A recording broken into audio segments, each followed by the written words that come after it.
யோகாம்பாஸில் இப்போ சாம்பார் பொடி, ரசப்பொடி, இட்லி தோசை மிளகா பொடி, பருப்பு பொடி அண்ட் டீடாக்ஸ் பொடி, டீடாக்ஸ் டீ பொடிங்கிறது கஷாய பொடி. இது எல்லாமே இப்போ தயாராக இருக்குது. உங்களுக்கு எல்லாருக்கும் இதோடைய கான்டாக்ட் டீட்டெயில்ஸ் டிஸ்கிரிப்ஷன் பாக்ஸ்லேயும் கீழேயும் கொடுத்துருக்கோம்.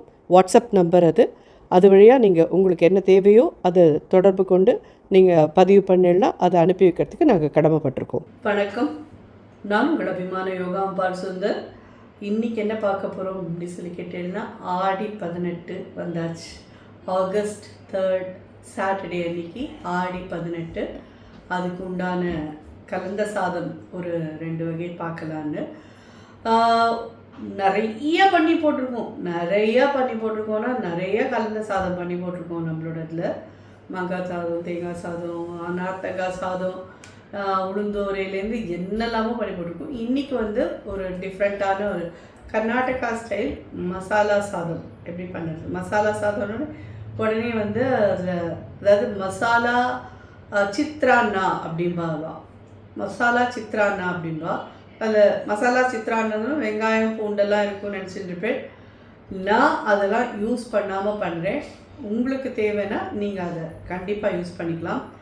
பூண்டு இப்போ இந்த தேங்காய், வரமிளகா எல்லாம் அரைக்கிறச்சேயே பூண்டையும் வச்சு அரைச்சி அதில் விட்டு கலந்து நல்லா வதக்கிக்கோங்க.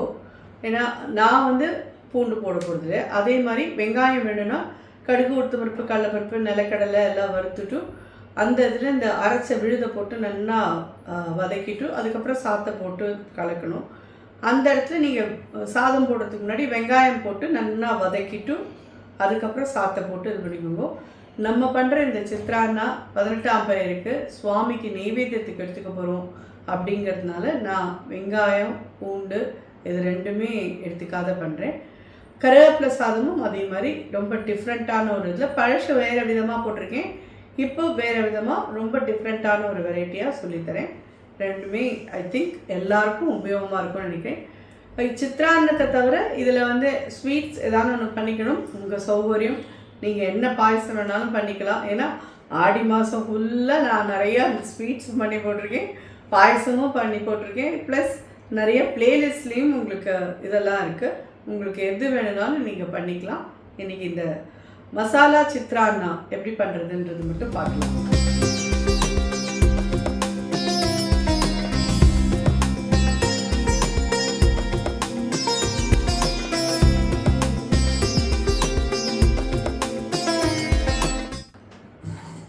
மிக்சியில் ஒரு 5 வரமிளகா எடுத்துக்கிறேன்.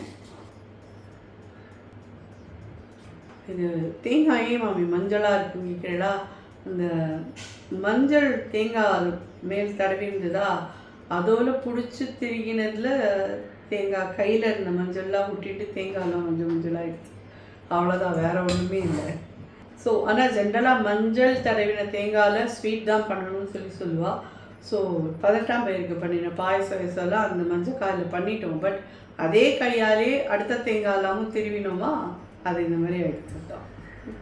நல்லா ஒரு 1/4 மூடிக்கிட்ட தேங்காய் திருவல் எடுத்துக்கோங்க. ஒரு 1/4 டீஸ்பூன் சீரகம், பட்டை துண்டு 2 சின்னதாக போடுறேன், கிராம்பு ஒரு 4 கிராம்பு போடுறேன். இதில் இந்த இடத்துல நீங்கள் பூண்டை வச்சுக்கலாம்.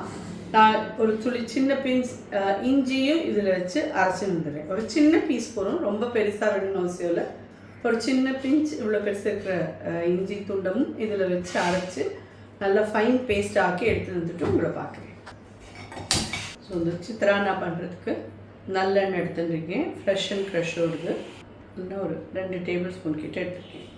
எப்பயுமே சொல்கிற மாதிரி பச்சை நிலக்கடலைன்னா முன்னாடி போட்டுருங்க. ஒரு 1/2 டீஸ்பூன் கடுகு போடுறேன். கடுகு வெடிக்கிறது. 1 ஸ்பூன் கடலைப்பருப்பு, 1 ஸ்பூன் உளுத்தம்பருப்பு, ஒரு 5-6 முந்திரி பருப்பு, ஒரு 1/4 டீஸ்பூன் பெருங்காயப்பொடி, கருவேப்பிலை, இந்த மாதிரி எல்லாம் ஃபுல்லாக வறுபட்டதுக்கப்புறம் சீரகம் ஒரு 1/4 ஸ்பூன்.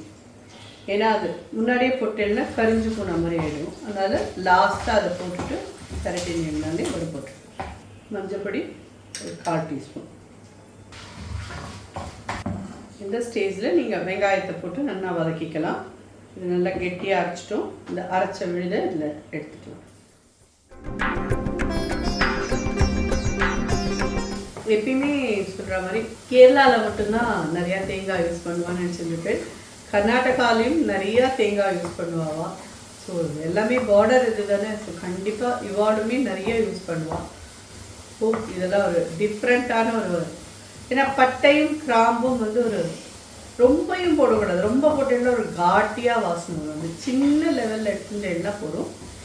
இதை வந்து அதே மாதிரி வதக்கிறது வந்து ஒரு ஹார்ட்லி ஒரு 5 மினிட்ஸ் வதக்குங்க போகிறோம். கெட்டியாகிடணும். ஸோ எப்போ நம்ம என்ன பண்ணுறதுன்றது தான். அதேமாதிரி லாஸ்ட் இயர் வீடியோவில் நான் 18ஆம் தேதி வந்து எதுக்கோசரம் பண்ணுறோம், என்ன பண்ணுவோம் அப்படின்றதெல்லாம் பற்றி சொல்லியிருக்கேன்.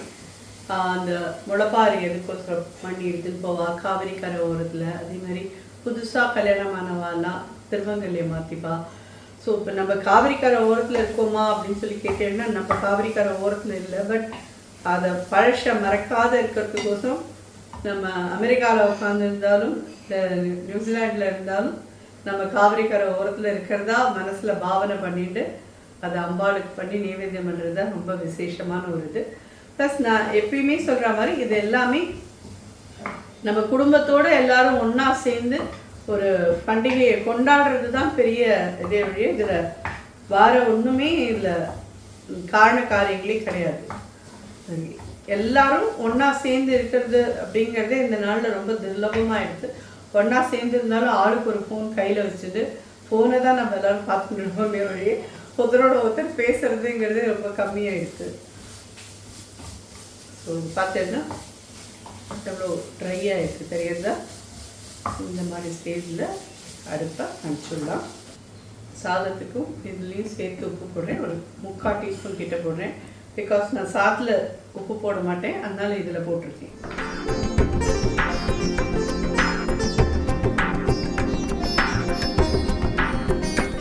இது 1 கப் பச்சரிசி சாதம்.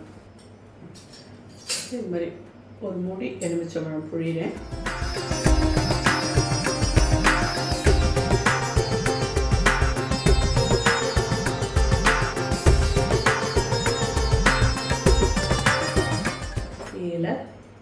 கொத்தமல்லி போட்டு சுவாமி நைவேத்தியத்துக்கு வச்சுக்கோங்க.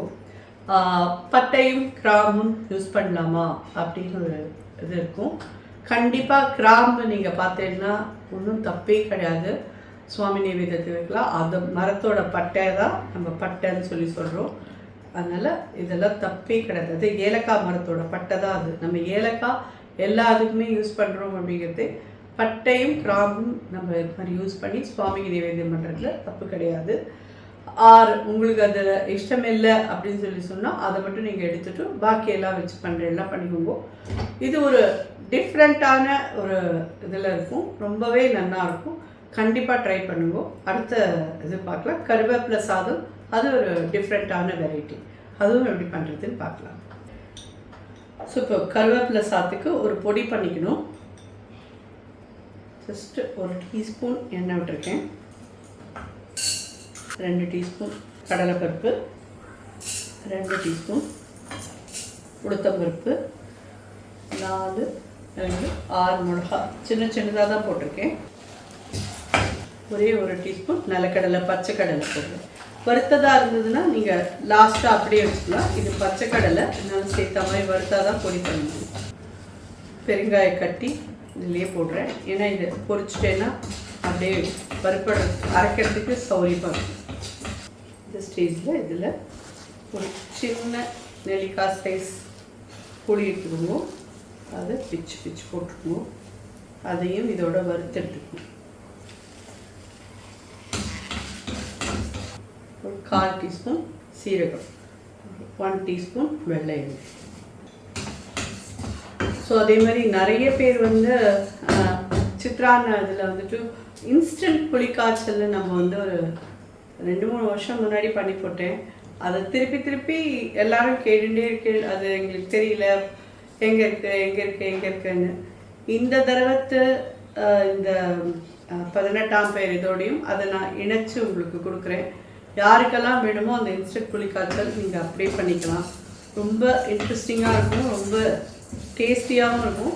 இன்ஸ்டன்ட் புளிக்காய்ச்சல் நம்ம இன்றைக்கி பண்ணிவிட்டோம், இன்றைக்கே காலி பண்ணணுன்றதில் அட்லீஸ்ட் அது ஒரு வாரம் 4-5 நாள்லேருந்து ஒரு வாரம் வரைக்கும் நீங்கள் ஃப்ரிட்ஜில் வச்சுருந்தேன்னா நிற்கும். அதுக்கு மேலே நிற்காது. ஏன்னா நம்ம அதை இன்ஸ்டண்ட்டாக இது பண்ணி பண்ணுறதுனால அது அதுக்கு மேலே நிற்காது. ஏன்னா அந்தளவுக்கு அதை சுருளை வதக்கி கொதித்து அதெல்லாம் ஆகாது இல்லையா, அதனால. ஸோ இது ரெடியாக எடுத்து மிக்சியில் எடுத்துக்கலாம். ஸ்டேஜில் கருவேப்பிலை இதையும் நல்லா ட்ரையாக ரோஸ்ட் பண்ணி அதில் போடணும். நான் கொஞ்சமாக தான் இன்றைக்கி சாதம் எடுத்துட்டுருக்கேன். அதாவது பார்க்க போனேன்னா ரைஸ் குக்கர் கப்பால் 1/2 கப் கிட்ட தான் சாதம் வச்சுருக்கேன். நீங்கள் எவ்வளோ எடுத்துக்கிறீங்களோ அதுக்கு தகுந்த மாதிரி கருவேப்பிலையிலேருந்து எல்லாத்தையுமே ஏற்றிக்கோங்க. அடுப்பு சின்னதாக வச்சுட்டு இதை வறுத்த எண்ணெய் தான் இது நல்லா கரகரன்னு ஆகும். அதுக்கப்புறம் பொடி பண்ண முடியும். இது எல்லாத்தையுமே ஒன்றா சேர்த்து போட்டு பல்சஸ் மாதிரி முதல்ல கொடுத்து பொடி பண்ணுங்க. அதுக்கப்புறமா நீங்கள் அதை சாதத்தில் கலக்க முடியும்.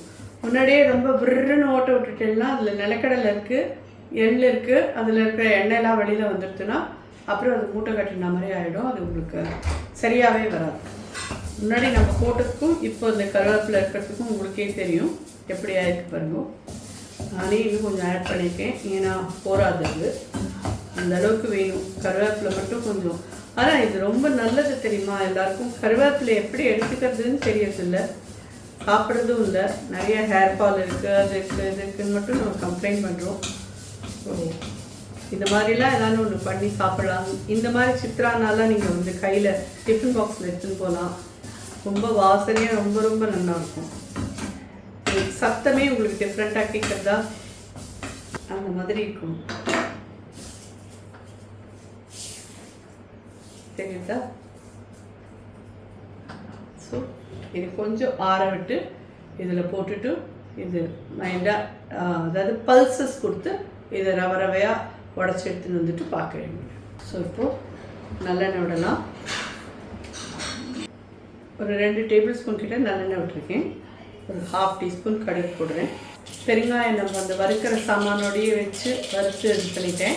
அப்படி இல்லாதவா இந்த தாளிக்கிறதுல இங்கே போட்டுக்கோங்க. கடலைப்பருப்பு 1 ஸ்பூன், உளுத்தம்பருப்பு 1 ஸ்பூன், முந்திரி பருப்பு, நிலக்கடலை வந்து நான் வறுத்த நிலக்கடலை இருக்குது அதை யூஸ் பண்ண போகிறேன். அதனால் நான் அப்படி ஒரு கால் பச்சை நிலக்கடலை இருக்குன்னா நீங்கள் முன்னாடி அதை போட்டு வறுத்துட்டு அப்புறம் கடுகு தாளிச்சுக்கணும். கருவேப்பிலை சாதம் தான் இருந்தாலும் கருவேப்பிலை தாளிக்கணும். ஒரு சின்ன பிஞ்ச் மஞ்சப்பொடி நான் வரப்பட்டிருக்கு. அடுப்பை சின்னதாக்கிட்டு சாத்தை போடுறேன்.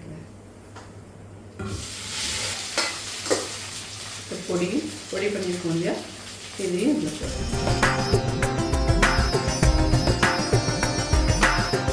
சாத்துக்கு இதுக்கு எல்லாத்துக்கும் சேர்த்து உப்பு ஒரு 3/4 டீஸ்பூன் கிட்ட போடுறேன்.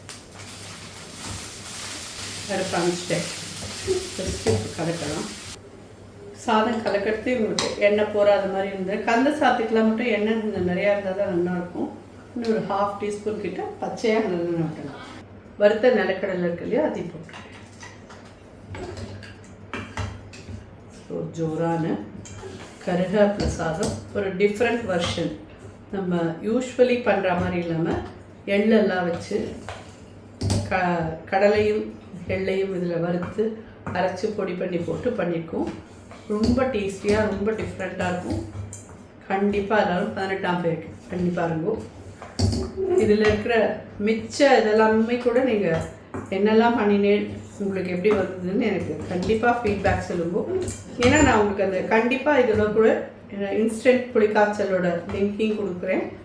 அண்ட் வேறு ஏதான மாங்காய் சாதம் அந்த மாதிரி ஏதான ஒரு இதுவும் கொடுக்குறேன். நீங்கள் எல்லோரும் கண்டிப்பாக ட்ரை பண்ணுவோம். ஹோப் இந்த 18ஆம் பேருக்கு வேணுங்கிற 2 கலந்த சாதம் பண்ணியிருக்கோம். எல்லாருக்கும் நிச்சயமாக பிடிக்கும்னு நினைக்கிறேன். ட்ரை பண்ணி பார்த்துட்டு எப்படி இருந்தது ஃபீட்பேக் சொல்லுங்கள். நன்றி, வணக்கம்.